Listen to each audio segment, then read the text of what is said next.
Na Prever FM, você começa o dia bem informado.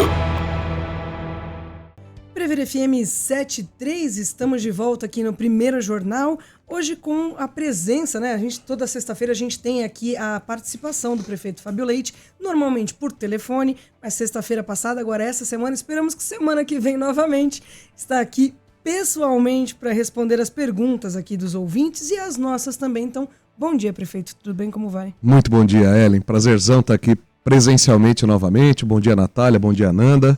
Bom dia, amigos da Rádio Prever FM. Um prazerzão estar aqui nessa manhã gelada de sexta-feira novamente. E tá gelado, eu vou falar, desde ontem tá bem frio. E é como eu falei na sexta-feira passada, né? O Pardini esteve aqui e ele falou que tudo de errado que acontece é culpa do prefeito. Então, ó, dá um jeito nesse frio aí que meu nariz não tá gostando. Nós vamos mudar essa estratégia agora do mês de julho pro ano que vem. Por favor. Bom, a gente vai começar eu já vou começar com uma pergunta de ouvinte aqui, que eu acho que já fica mais fácil, né? Deixa eu ver qual é o nome aqui, o Matheus. O Matheus é morador do bairro Jardim IP, e daí ele já fala aqui de programa de limpeza, de varreção das ruas, né? Então, ali no Jardim IP já existe programação, aliás, para toda a cidade de limpeza da cidade, principalmente ali no bairro do Matheus? Matheus, ótimo dia para ti, ótima manhã gelada também. Sim, a gente já vem desenvolvendo, na realidade isso vem já desde a gestão anterior do prefeito Pardini, um abraço pro Pardini. A gente vem mantendo todo o serviço de zeladoria na cidade e essa semana, inclusive ontem, para ser mais preciso, eu tive uma nova reunião com todo o corpo de secretariados da prefeitura, porque a gente está ampliando todos os contratos de manutenção. Então, os nossos moradores, os nossos cidadãos perceberão a partir do dia 4 de agosto, uma segunda-feira, de que todos esses serviços de manutenção do que a gente chama de zeladoria serão ampliados. Então a gente tem novas licitações subindo para a questão de roçada de guias, sarjetas, terrenos e áreas verdes. Essa parte da varrição que o Matheus nos perguntou, ela fica a cargo daquele grupo que a gente tem da frente de trabalho do município. Hoje a gente tem 206 pessoas fazendo toda essa parte de limpeza, de varrição da cidade. Um serviço que vai só se ampliando. Isso vale tanto para o Jardim IP quanto para a cidade toda, inclusive a nossa região ali de Orla, a nossa região dos distritos, pegando Botucatu como um todo. Boa. A gente tem uma mensagem aqui também, da Daniela. Ela falou, bom dia, prefeito, eu moro há 5 anos na Vila Maria, queria saber se o prefeito tem alguma melhoria já prevista para o posto CS1, pois o posto aqui, o atendimento é precário, e desde o atendente da recepção até o atendente profissional médico. Ela tem uma doença severa e não trata porque não tem médico constante, está sempre mudando ali, não consegue o tratamento adequado com duração de pelo menos 1 ano, até porque o atendimento demora, né? Então ela pergunta se o prefeito pode dizer se tem algum projeto de melhoria já previsto para esse posto ali na Vila Maria. Qual que é o nome dela, perdão? Daniela, ótimo dia para ti. Daniela, a gente dividiu a estratégia da saúde de Botucatu em 3 grandes fases. A primeira, que aconteceu entre janeiro e fevereiro, um foco muito grande nas questões de dengue, e graças a Deus a doença ficou sob controle em Botucatu esse ano. Tivemos aí algo próximo a 1.000 casos, em comparação com 16 mil casos em 2024. 1.390, alguma coisa assim da última vez que Exatamente, vocês repercutem sempre aqui esses valores, né? Então a nossa primeira atuação foi em tratar essa questão da dengue para que não explodisse, vamos dizer, a disseminação da doença na cidade, e ato contínuo a operação do Hospital do Bairro. Então a gente no dia 10 de março concluímos toda a parte de obras do hospital, com mão de obra própria. Vocês se lembram que a gente até repercutiu, que eu tirei daqui aquela construtora. No dia 10 de março a gente começou as operações do Hospital do Bairro e na semana passada a gente já bateu 450 cirurgias. Esse foi o primeiro grupo de trabalho em relação à saúde. O segundo grupo de trabalho, que tem mais ou menos uns 45, 60 dias, foram as atuações em relação à urgência e emergência, que também vocês repercutiram aqui na Prever FM. A gente começou fazendo mudanças tanto no pronto-socorro infantil, que está no HC, quanto no pronto-socorro adulto, que fica ali atrás do cemitério. Para vocês terem uma ideia, tive lá na quarta-feira, o posto está sendo completamente reformado, a equipe médica foi ampliada para 10 profissionais. Hoje, em horário de pico, você tem 8 médicos na porta, que a gente chama do pronto-socorro, e 2 fazendo a parte de urgência e emergência. A gente começa a homologar, junto ao governo do estado, a abertura de outras 3 unidades de urgência e emergência em Botucatu. Uma na região do Hospital do Bairro, uma na região leste, próximo ali à nossa unidade da Coab 4, e uma na região oeste, muito provavelmente entre Caimã, Rubião Júnior, ali naquela região. Locais que a gente está procurando. E agora a gente vai, a partir do mês de agosto, na reestruturação da atenção básica de Botucatu. A gente sabe que algumas unidades de atendimento como, por exemplo, o CS1, como, por exemplo, o Rubião Júnior, como, por exemplo, Marajoara, são unidades que, por conta do crescimento da cidade nessas regiões, as unidades ficaram mais congestionadas. Sim. Então a gente parte, a partir do mês que vem, fazendo todo esse trabalho na atenção básica, que, sem dúvida nenhuma, unidades como a do CS1, elas vão ser reformatadas. Podem ser apenas com equipes, da gente trazer mais equipes, reorganizar a questão da parte médica e de enfermagem, ou também ganhar novas unidades fisicamente falando. E aí vai variar de caso para caso. Boa. Pergunta aí, Natália. Acho que é mais para mais para comemorar um feito da cidade, né? Que Botucatu tá entre as 50 cidades de São Paulo que mais geraram empregos no mês de maio. Sim, ótimo dia, Natália. A gente vem há algum tempo, e não foi diferente em 2025, existe um indicador, que é o indicador de emprego, vamos dizer, oficial do Brasil, é o CAGED. Então, todo mês, há a publicação das vagas que foram criadas nos municípios, considerando todos os setores da economia. E Botucatu vem mensalmente criando oportunidades. Então, o que a gente fala, né, no linguajar interno do poder público, o nosso CAGED ele vem sendo positivo. O que significa dizer? Que Botucatu vem todo mês criando vagas de trabalho. Uhum. E foi interessante porque no início do ano você tem um comportamento da economia onde vagas, por exemplo, do comércio, elas são deixadas, né, por conta dos trabalhos temporários de Natal, de festas, etc. Só que, graças a Deus, em Botucatu, apesar da baixa no comércio no começo do ano, ela foi recuperada por outros setores, como, por exemplo, a indústria. Uhum. Então, a gente vê essa movimentação, mais uma vez, o CAGED positivo aqui no município. Eu tenho frequentemente, junto com a Secretaria de Desenvolvimento Econômico e com outros secretários, tratado e conversado com empresários da cidade. A gente vive um momento muito especial. Para vocês terem uma ideia, na última semana eu estive em São Paulo, no Invest São Paulo, pleiteando já junto ao governo do estado, tratando junto ao governo do estado, a possibilidade da gente abrir um novo distrito industrial aqui em Botucatu. Nós temos 4. Recentemente a gente também repercutiu aqui na Prever FM, tanto o distrito industrial 4, quanto o Parque Tecnológico que fica na Gastão da Alfarra. A gente fez a distribuição de todas as áreas, 100% das áreas estão ocupadas. Agora eu já começo a trabalhar num distrito 4, num distrito 5, justamente para fazer essa atração de novas empresas, dar mais continuidade ou dimensão para as empresas atuais, o que vai fazer com que o CAGED, que é a geração de emprego, se Deus permitir, continue crescendo. Isso é ótimo. E a gente tem empresas, mais indústrias chegando na cidade também, né? Ali na região da nova área ali, não me lembro agora eu não lembro o nome, que eu não sou daqui. Então do Parque Tecnológico? Isso, Parque Tecnológico. Temos novas indústrias ali também para chegar, né? Temos, eu tenho assinado quase que toda semana, Ellen, a concessão de áreas. E tive ontem, por exemplo, com um dos grupos supermercadistas de Botucatu, um grupo multitradicional. Um abraço aos proprietários. Uhum. E a gente já sofre em Botucatu, eu diria o seguinte, para vários setores, eu vou dizer que a gente tem aqui o que a gente chama do emprego zero. Você tem mais vaga do que pessoas interessadas. Ontem, por exemplo, eu estive com um grupo supermercadista que não consegue contratar profissionais para açougue e para padaria. Uhum. Por que estivemos juntos ontem? Prefeitura, iniciativa privada e o Senai, Senac, Fatec, ETEC, a gente está montando um grande programa de formação para a gente oferecer essa mão de obra qualificada para os empresários de Botucatu. Estou dando um exemplo. Sim. Tive recentemente na Embraer, tive recentemente na Iriser, inclusive com o Grupo Caio. São empresas que têm crescido na região e têm atraído mão de obra. Isso não só de Botucatu. Isso vale para toda a região, todo o Polo Cuesta. Essa atração, esse movimento econômico da cidade tem atraído pessoas profissionais, né, para atuar nessas indústrias, nesses comércios, nesses serviços, na cidade e em toda a região.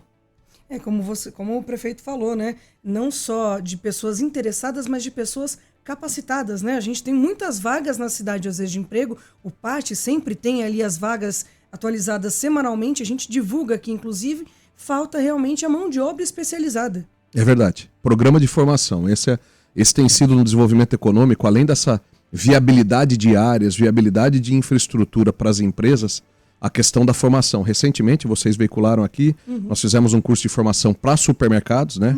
De mão de obra para supermercados, recentemente para o pessoal do agro. E isso, então, a gente vai passar setor por setor e vai fazendo a formação de profissionais, porque, graças a Deus, a demanda está gigantesca. A gente tem que entregar, no melhor sentido da palavra, profissionais qualificados, como você falou, Ellen, para a gente reagir a esse bom momento. Esse é um bom problema. Ainda bem que a gente tem esse problema. Difícil se a gente tivesse aqui o contrário. Poxa, o CAGED foi negativo, o que eu faço com essas recolocações? Então a gente tem um bom problema, mas ele tem que ser tratado. E essa semana também começou o teste do estacionamento rotativo na Avenida Dom Lúcio, né? Já tem números, já tem alguma resposta de como tem sido isso? Na realidade, Ellen, voltando até a semana passada, a gente tem 3 testes em curso no que se refere à questão de trânsito em Botucatu, na ordem que eles aconteceram. O primeiro ali naquela região da entrada da cidade da Castelinho, Sim. em toda aquela rotatória que fica entre, pode falar o nome das empresas, não tem problema, entre o Confiança e a Avan. Esse teste completa agora no domingo 15 dias. Nós tivemos na semana passada, na sexta-feira, uma adequação daquela movimentação já em função do teste. Então as equipes da Semutran, os nossos agentes de trânsito acompanham ali aquela movimentação. Eu estive lá anteontem conversando com alguns comerciantes da rua de baixo ao Confiança, e me parece que agora com esse novo ajuste que a gente fez naquela rua, que são 2 mãos abaixo do Confiança, Sim. parece que ali foi tudo muito bem executado e as pessoas estão satisfeitas com a organização daquela movimentação. O segundo teste, como você falou, é esse do parquímetro na Avenida Dom Lúcio. Então a gente recortou um quarteirão quadrado, ele começa na Caixa Econômica Federal, na General Teles, vai até a Pinacoteca, cruza ali até a Costa Leite e fecha novamente esse quadrilátero, né? Esse teste começou no início dessa semana, no final de semana na realidade, todo sinalizado com os profissionais ali. Essa ainda é a primeira semana de teste, então a partir da semana que vem a gente começa a coletar essas informações. Não só a empresa que explora o parquímetro em Botucatu, como também os nossos agentes de trânsito ficam na região coletando essas informações. Visualmente falando, é o trecho que eu passo, né, até para ir para a prefeitura, visualmente falando, o objetivo nosso de ter vagas, né, rotativas para o comércio, para a área ali médica que a gente tem naquela região, me parece que tem funcionado. Mas ainda é precoce. A gente na semana que vem começa a coletar esses dados e aí a gente parte para a definição se é um projeto que deu certo e a gente pode expandir por todo o trecho ali da Avenida Dom Lúcio.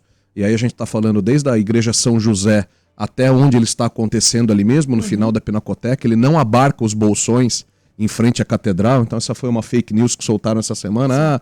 Os bolsões vão ser fechados. Nenhum bolsão vai ser fechado, muito pelo contrário. Eles nem fazem parte desse mapeamento que a gente tem.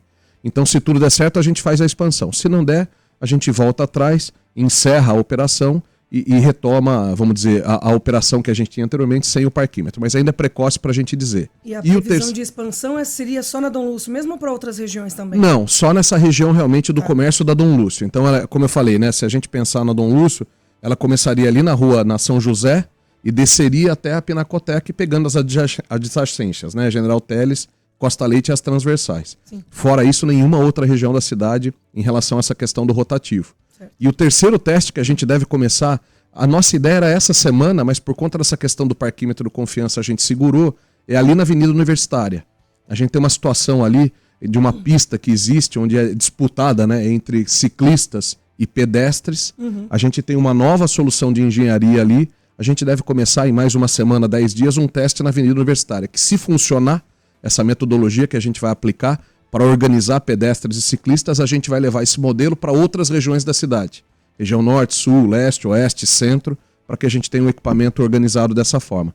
Acho que mais uma semana e meia, 10 dias, a gente começa essa tentativa ali na Avenida Universitária para ver se funciona essa nova solução. Aproveitando esse gancho de trânsito, então, eu vou fazer a pergunta do Leandro aqui. Ele falou, quando nós estacionamos nosso carro em um estacionamento particular, o estacionamento fica responsável pelo nosso carro. Quando estacionamos onde tem zona azul, quem fica responsável pelo veículo? Se vier a acontecer algum dano ao veículo, quem o condutor deve procurar? Independente da questão do parquímetro, como que é o nome dele? Leandro, né? Leandro, ótimo dia para ti, perdão. Independente da questão do parquímetro, ocorrências que você tem em vias públicas que sejam de responsabilidade do setor público, elas são ressarcidas. Então vou dar alguns exemplos que são muito comuns acontecerem. Você tem, por exemplo, um veículo da prefeitura, um equipamento da prefeitura, um equipamento pesado, que eventualmente se envolve no acidente de trânsito e a culpa, vamos dizer, a responsabilidade é da prefeitura. Esse cidadão é ressarcido. Você tem, por exemplo, voltando à sua primeira questão, todo esse trabalho de zeladoria da cidade, algumas vezes fazendo a roçada ali com as máquinas. Você pode ter uma pedra que espirra, isso bate no vidro do carro, isso acontece também, a responsabilidade é da prefeitura. Então, Leandro, toda aquela situação, né, onde a prefeitura, o poder público deu causa, por óbvio que o ressarcimento acontece pelo próprio poder público, né? Então, independente da questão da cobrança ou não do estacionamento rotativo.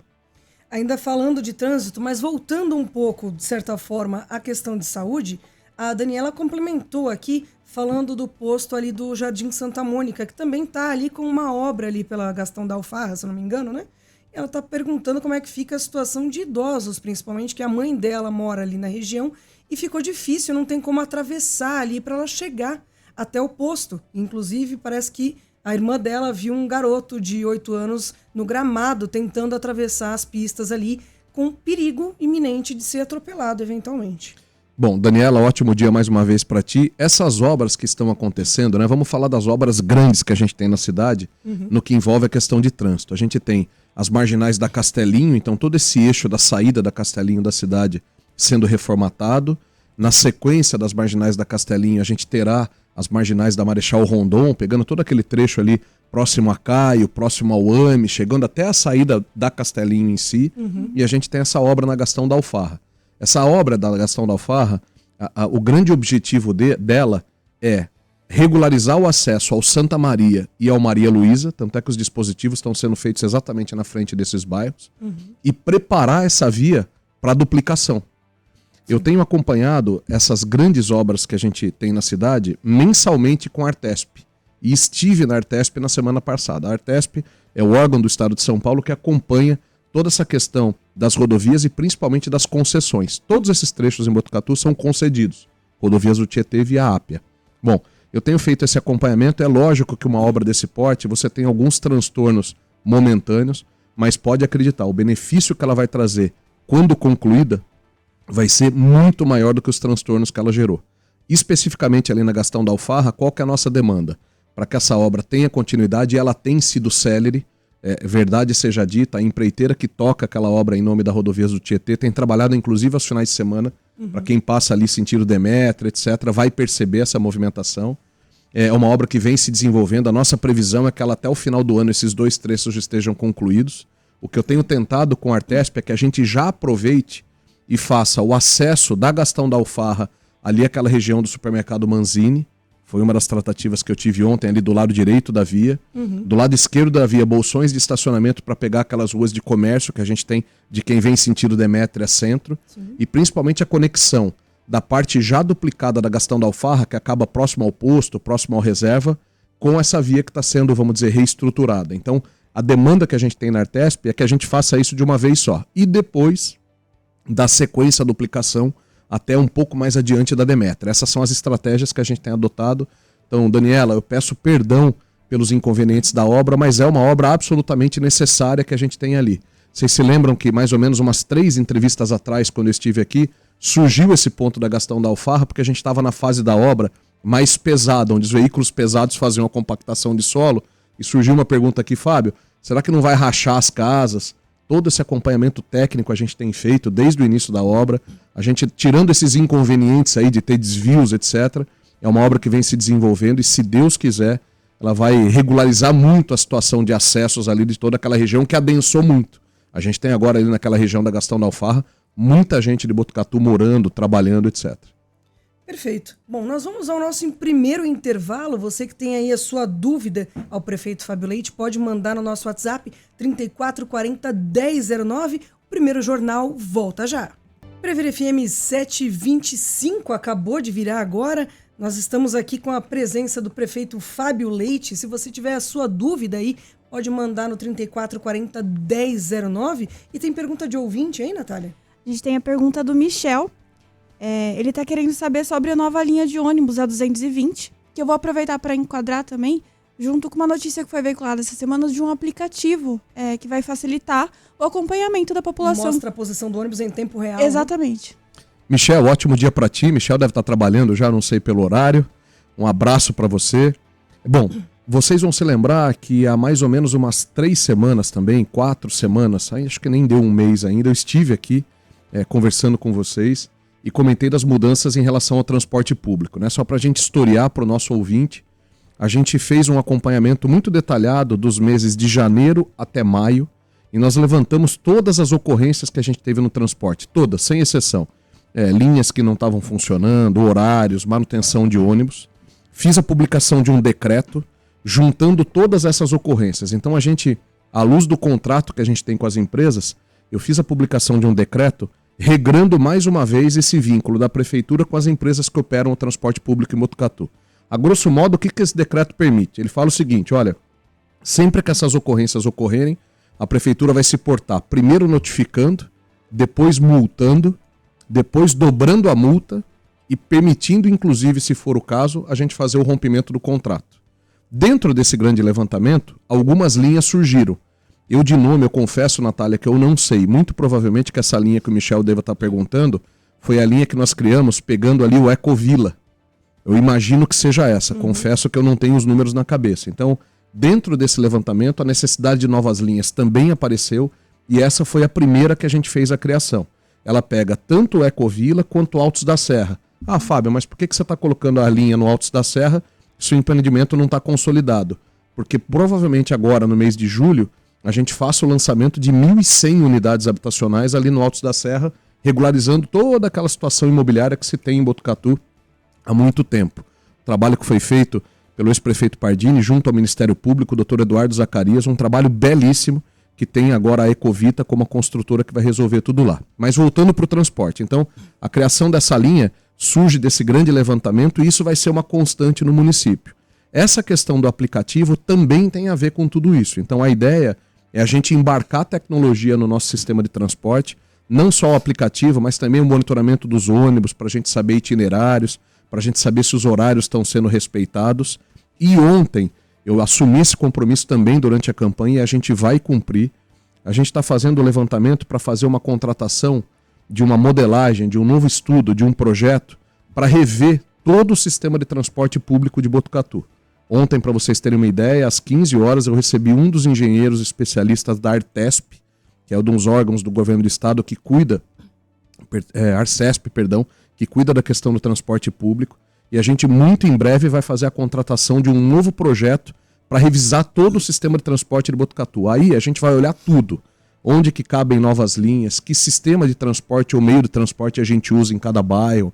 Você tem linhas, por exemplo, à noite, que levam 2, 3 passageiros. Então a gente tem as questões, vale a pena ter um ônibus de 44 lugares nessa linha? Será que não vale a pena uma nova solução de transporte? Então esse projeto vai estruturar ou vai propor a revisão completa do sistema de transporte de Botucatu, um projeto que leva, uma vez contratado, algo em torno de 6 meses. Então a gente vai estar falando que ele passa de 2025 para 2026, mas é a forma como a gente está atuando. Então essas ações mais pontuais, como a criação da linha, a questão do aplicativo e um projeto mais estruturado de revisão de todo o sistema de Botucatu. Perfeito. Prefeito, e a campanha Aquece Botucatu? Nós tivemos um número de arrecadação histórico de 73 mil peças. Exatamente, Ellen. Você sabe que quando nós mudamos também um pouco a campanha nesse ano. Vocês se lembram que até o ano anterior, né, as campanhas de inverno que eram feitas no município, a gente tinha sempre um dia D, normalmente um sábado, onde saía fazendo esse recolhimento de itens na cidade. Sim. E a gente entendeu que a gente podia modificar essa modelagem ampliando o prazo de arrecadação. A gente tinha dúvidas de se funcionaria ou não o modelo, então o que a gente fez? Ao invés da gente ter um único dia D, nós espalhamos a coleta em 200 pontos na cidade. Um deles era uma carreta que ficava ali em frente à catedral. Então a gente tinha ponto de coleta em escolas, em igrejas, em supermercados, em comércio, em indústria, em todo lugar da cidade. E a nossa meta era pelo menos repetir o número do ano passado, porque era uma metodologia nova, a gente não sabia se ia funcionar. O ano passado a gente arrecadou 45 mil peças. Deixo aqui um beijão enorme para a dona Pida, que era a nossa primeira dama, né, na gestão do prefeito Pardini, uma pessoa muito querida e que fez um trabalho lindíssimo à frente do Fundo de Solidariedade. Então a gente usou o número do ano passado e falou, bom, se a gente conseguir arrecadar o que aconteceu ano passado, é um bom começo. E para nossa surpresa, ontem ainda não é um número fechado, porque tem 2 eventos de coleta que vão acontecer nesse final de semana, um num condomínio fechado de Botucatu e outro numa escola, então eles pediram para a gente esperar. Mas ontem a gente chegou no número de 72.969 peças. Então, para a gente, uma surpresa extraordinariamente positiva. Todo esse material já foi triado pelas equipes da assistência social.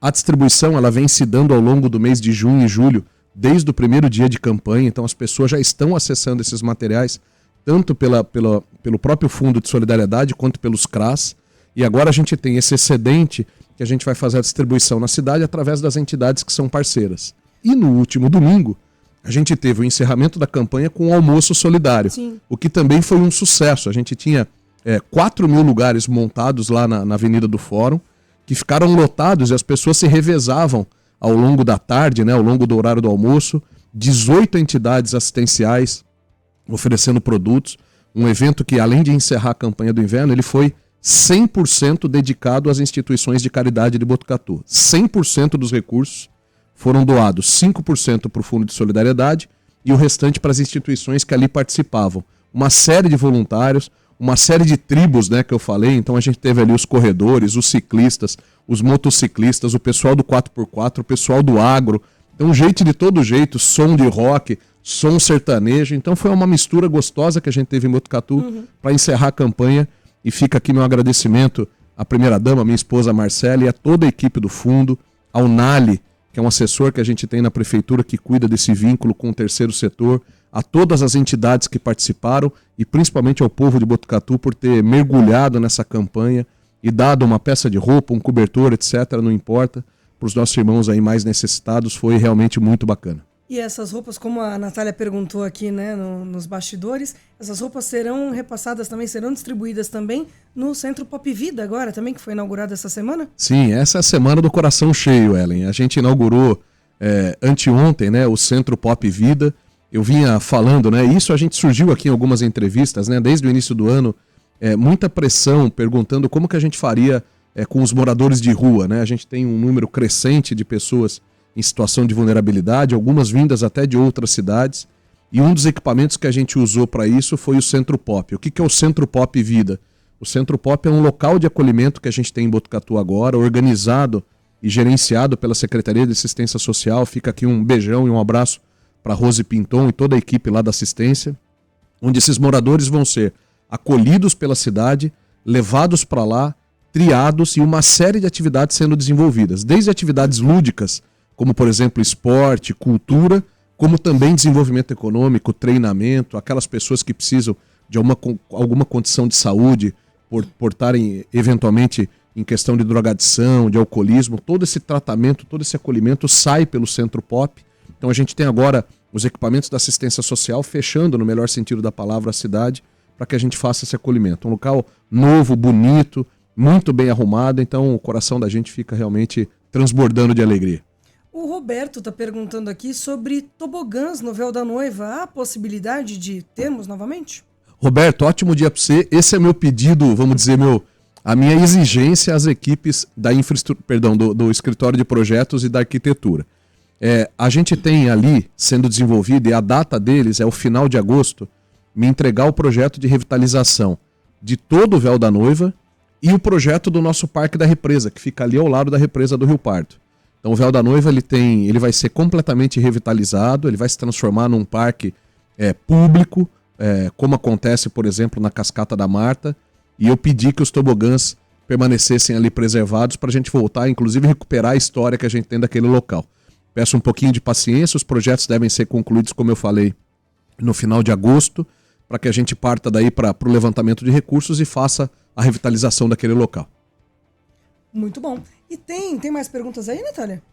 Tô ouvindo o áudio, perdão. Tava ouvindo um áudio de ouvinte aí? Tava ouvindo o áudio do Então Gilson. deixa eu ver aqui.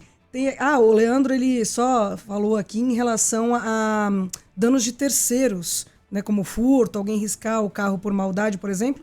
Ele falou porque o prefeito falou que antes ficavam guarda-mirins, né, olhando o carro, e agora o parquímetro ali não fica ninguém, que ele acha que deveria, já que é cobrado ali, deveria ter alguém vigiando os carros. A vigilância que a gente faz hoje, ela é eletrônica, Leandro. Então, essa mudança, né, dos guarda-mirins para a questão do parquímetro, ela aconteceu há muitos anos na cidade. Então, vamos dizer, essa modelagem não fui eu que criei. O que eu estou fazendo só é colocando essa modelagem naquela região da Avenida Dom Lúcio, como eu comentei. E todo esse monitoramento ele é feito eletronicamente, né? Botucatu tem agora a mulher virtual. Vocês publicam quase que todos os dias aqui veículos, situações que estão sendo identificadas na cidade através das câmeras. Recentemente a gente ampliou esse sistema com 18 novas câmeras e a ideia é que todo recurso que a gente tem excedente, especialmente da Secretaria de Saúde, de Segurança, se transforme em ampliação da muralha. Então essa vigilância, né? Você falou agora da campanha do agasalho. Tivemos aí no final de semana, também identificado pela muralha, um ato ali de vandalismo, né? Onde pessoas passaram atirando com aquela arminha de gel naquele caminhão que fazia o recolhimento das roupas. E foi a muralha que fez a identificação e pôde, vamos dizer, responsabilizar essas pessoas. Então é só um exemplo desse monitoramento que acontece. Então fique tranquilo que a cidade está realmente muito bem organizada nesse sentido de identificar aí os atos de vandalismo, os atos de crime. Pergunta do Gilson. Ele está querendo saber sobre os ecopontos. Que tem alguns lugares que ele acha que seria legal flexibilizar o horário.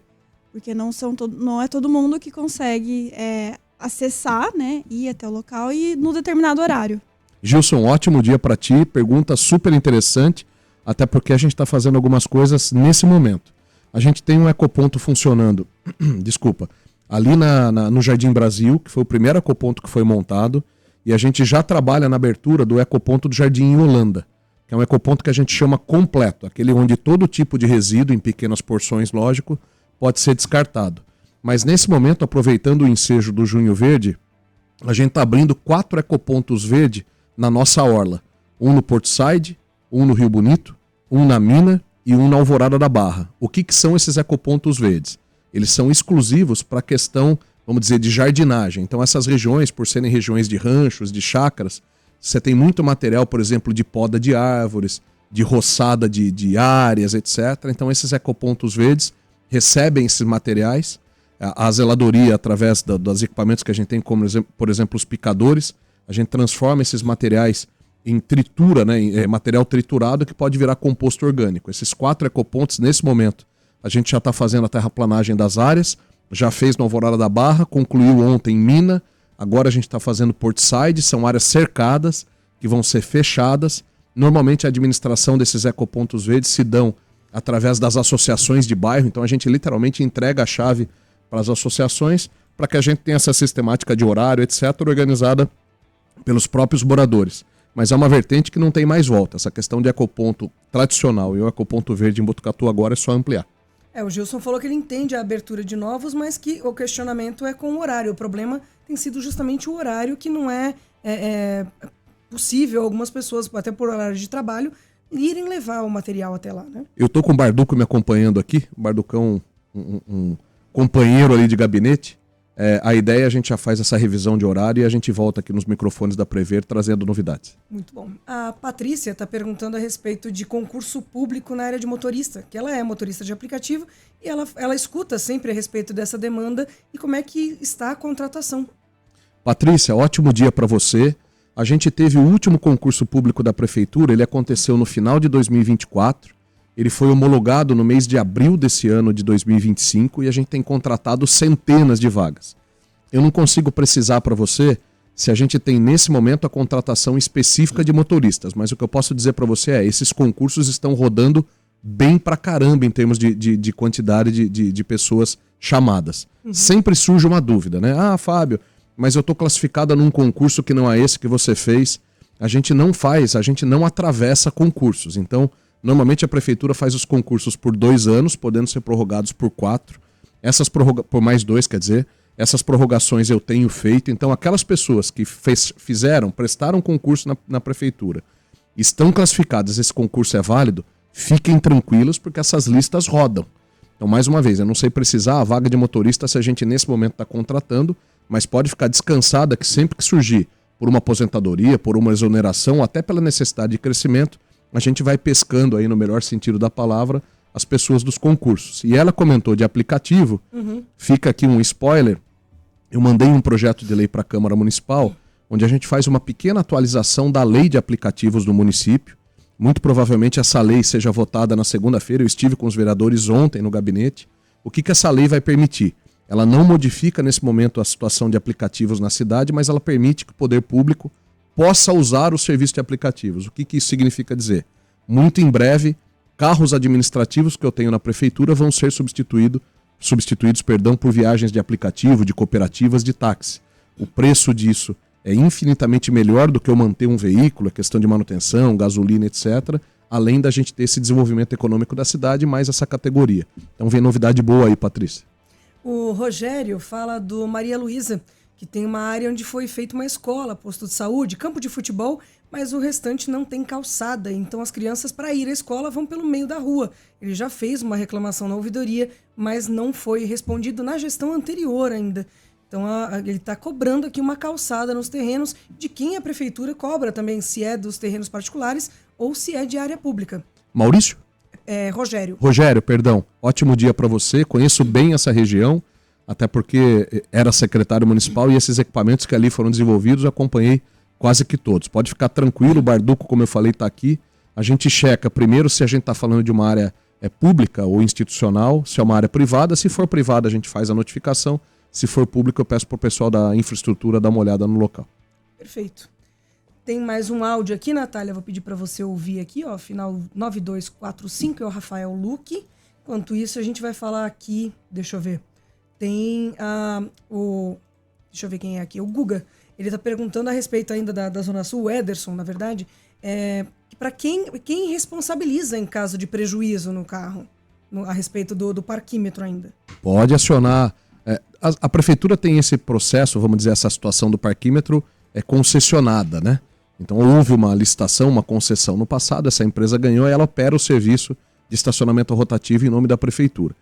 Mas toda a responsabilidade sobre tal, como eu falei no início da entrevista, ela cabe à prefeitura. Então qualquer incidente, ele pode fazer essa demanda, quer seja pela ouvidoria, quer seja pelo balcão de atendimento ao cidadão que a gente tem ali na entrada do passo, para que seja avaliada, né, se é uma situação que realmente cabe um ressarcimento, etc. E o ônus disso, ou a responsabilidade, fica com o poder público. Perfeito. O Alessandro está perguntando aqui se existe alguma lei municipal que dá isenção para IPTU, para filhos com autismo. Alessandro, ótimo dia para você. O Código Tributário do município, salvo engano, ele só tem uma situação de isenção de IPTU, que é para aquelas famílias que têm adoção. Tá. Aquelas famílias que têm algum caso de adoção, eu tenho certeza absoluta que o nosso Código Tributário ele tem essa previsão dos descontos ou benefícios no IPTU. Eu de cabeça não me recordo se a gente tem alguma outra situação. Eu acho que não. Eu acho que a única situação que a gente tem no Código Tributário é essa das famílias que têm casos de adoção até 21 anos de idade. Perfeito. Conseguiu ouvir o áudio aí, Natália? Quase. Não, que às vezes a gente tá aqui, né? Não dá para ouvir, eu peço para a Natália ali ouvir pra gente poder repassar a pergunta aqui também. Deixa eu ver quem é aqui. Qual é o nome? O Anderson. Ele pergunta a respeito do trânsito atrás da catedral, na Costa Leite, região de escola também, se há algum projeto de estacionamento ali para o local também. Anderson, né? Isso, Anderson, ótimo dia para você. Sim, aquela região, ela está nesse momento, inclusive ali sob a responsabilidade da Semutran, deixo aqui meu abraço ao Rodrigo e a toda a equipe da Semutran, ela está passando por uma avaliação por conta daquele empreendimento que vai sair na Alameda Dom Zione. A Alameda Dom Zione, ela teve um lançamento recente de 2 torres de prédios, terá agora, muito brevemente, um supermercado operando ali no final dela, na Baixada, e tem um novo lançamento imobiliário do outro lado, exatamente em frente às torres que foram construídas atrás do Colégio Ângulo ali. Então essa região, ela passa nesse momento por essa revisão, vamos dizer, de trânsito, para ver que tipo de inserção a gente precisa fazer, não só de modificação de mão de ruas, eventualmente, como também questão de semáforo, a questão de estacionamento rotativo. Então essa região com certeza vai passar por alterações. E a pergunta que foi feita em relação ao parquímetro, só lembrando aí o Alessandro, que se o teste der certo e a gente fizer a ampliação, a Costa Leite também tem esse conceito de estacionamento rotativo nessas vias que eu comentei. Então mais ou menos da altura ali da frente da Antiga Misericórdia até mais ou menos a Igreja São José. Também é uma outra alternativa que se tem de estacionamento rotativo ali naquelas áreas. Muito bom. Então, o áudio que eu estava ouvindo era do Rafael Luque. O áudio estava bem chiado, mas o que eu consegui entender a dúvida dele é a seguinte. Alguns motoristas, às vezes, param no meio da rua, não estaciona de forma adequada. E ele queria saber se a prefeitura tem algum projeto, alguma coisa para prevenir isso. Tem sim. Como que é o nome dele? Rafael, né? Rafael Luque. Rafael, ótimo dia para você. Pergunta interessante também. Essa é uma das grandes explicações dos nossos agentes de trânsito. Então a gente, nesse mês de junho, teve o início das atividades dos nossos agentes de trânsito, agentes esses que a gente fez a contratação via concurso público, voltando à pergunta anterior, da nossa ouvinte. E a primeira, nós estamos falando de uma dúzia de agentes, a gente tem 12 agentes que estão sendo colocados na cidade, 6 já iniciaram as atividades. A primeira atuação dos nossos agentes de trânsito, em parceria com a GCM e com a Polícia Militar, que já fazem as questões de trânsito na cidade, é a orientação, é a prevenção. Então eles são identificados, eles têm um colete azul e preto, preto e amarelo, vocês vão ver eles pelas cidades aí aos montes. E a ideia é justamente nessa primeira etapa a orientação. Então a gente vai entrar com campanhas nas escolas, com campanhas ao longo da cidade. Situações como essa, num primeiro momento, vão ser sempre orientativas, mas no caso da reincidência, a gente parte para as atuações, para as punições. Mas num primeiro momento, a atuação dos agentes de trânsito é efetivamente essa questão da orientação. Vindo para cá, o trecho que eu fiz foi pelo Antônio Butignoli e Dante Delmanto. Eu vi ali 2 situações de estacionamento agora, 10 para 7 da manhã, que cabem também nesse projeto de orientação, nesse caso 2 caminhões. Então a ideia é essa, primeiro orienta-se e depois, se for necessário, tomara que não seja, faça a autuação e a punição. Bom, eu agradeço a presença do prefeito mais uma sexta-feira aqui com a gente no Primeiro Jornal. Se não deu tempo de fazer a sua pergunta aí, pode ficar tranquilo que sexta-feira que vem ele está aqui novamente conosco, então a gente vai guardar a sua pergunta aqui, ou se você quiser na sexta-feira que vem reformular, perguntar mais alguma coisa, 3440 1009 é o número do nosso WhatsApp. E a gente agradece a presença do prefeito Fábio Leite mais uma sexta-feira aqui conosco. Eu que agradeço, é um prazerzão estar aqui com vocês. Sexta que vem, se Deus permitir, estarei de novo. Se tiver alguma questão que você queira encaminhar, Ellen, pode mandar no nosso WhatsApp. Tá certo. O Barduco está aqui justamente para isso, para a gente fazer essa identificação. Enquanto eu tô falando, chegou 4 mensagens. Vai pingando, não tem problema. Mas um prazerzão, muito obrigado pela oportunidade. Sexta que vem estamos aqui de novo. Obrigado, ótimo dia para todos. Perfeito, muito obrigada, prefeito. Você ouviu Primeiro Jornal, Prefeito FM.